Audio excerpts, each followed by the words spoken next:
You're now watching The Wash Daily. Today in news is out of Israel, where researchers are looking at a connection between cannabis and the COVID-19 virus. The victims seem to suffer from an inflammatory response. The complications sometimes lead to death. They're hoping to be able to use cannabis because cannabis is able to produce an anti-inflammatory response. Now, there's been a lot of research done over the past year. One experiment showing that cannabis was effective at treating the symptoms of COV19. It's hopeful that maybe we can find a way to treat the folks who are really being affected seriously by COVID-19. Also today in the news, the Fresh Toast site put a story out talking about cannabis and caffeine. There's a study done in some lab rats using caffeine with some amount of cannabis, and whereas caffeine is a stimulant and cannabis is a depressant, somehow the effects of cannabis and the effects of caffeine, most people think would cancel each other out. Like with alcohol, people have always thought that, if someone's drunk, give them some coffee and they'll help sober them up. However, with cannabis, what happens with the caffeine, it seems to accentuate the high.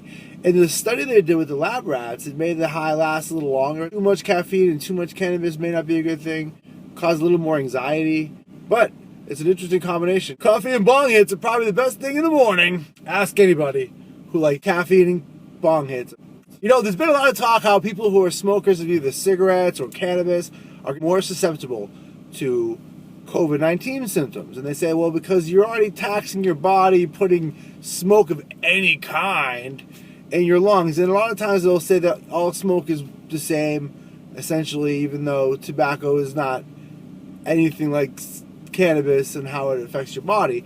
But what research is showing is that when you're smoking cigarettes, it changes your DNA, and it's pretty significant. So over time, if you're a smoker, it actually changes your physical DNA. It weakens your cells.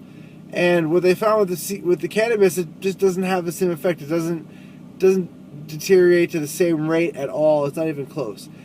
So it's just more studies saying that, cannabis smoking isn't cigarette smoking. And cigarettes are obviously not good for you.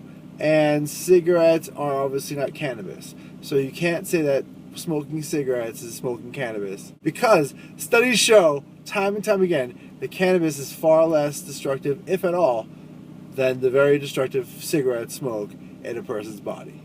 Well, thanks for watching The Wash Daily.